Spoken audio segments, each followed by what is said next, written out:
Les membres de la société civile ne décolèrent pas.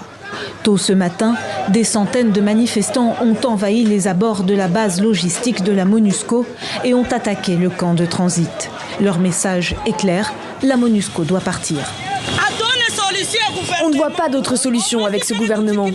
Nous allons chasser la MONUSCO nous-mêmes. Ils ont tout fait ici. Il y a trop de victimes.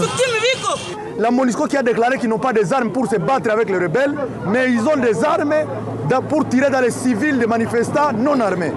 Selon l'agence France-Presse, une balle a été tirée de l'intérieur de la base et a atteint un jeune manifestant à la tête. Le corps a été emmené par une ambulance de l'armée congolaise. Cet homme raconte avoir assisté à un véritable massacre. Un casque bleu sénégalais a tué 3 Congolais. L'un a pris une balle dans la tête, un autre une dans le bras et le ventre, et un autre dans la poitrine. Nous demandons à l'État de nous secourir, car nous sommes en guerre contre la MONUSCO. Le porte-parole du gouvernement s'est exprimé sur Twitter. À Goma, au moins 5 morts et une cinquantaine de blessés.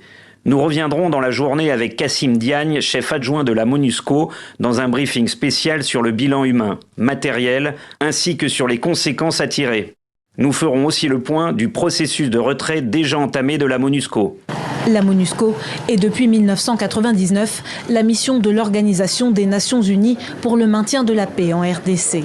Malgré la présence des casques bleus, l'Est du pays est un Far West où les groupes armés font la loi et transforment la vie des habitants en enfer. Lundi déjà, le quartier général de la MONUSCO avait été pris d'assaut, ses bases entièrement pillées. Face à l'urgence, des militaires sont déployés sur la route principale menant du centre-ville vers la base de la MONUSCO. Outre le départ de la MONUSCO, les manifestants appellent aussi à ne pas négocier avec les rebelles du M23, dont la résurgence éloigne la perspective d'une paix durable dans le Nord Kivu.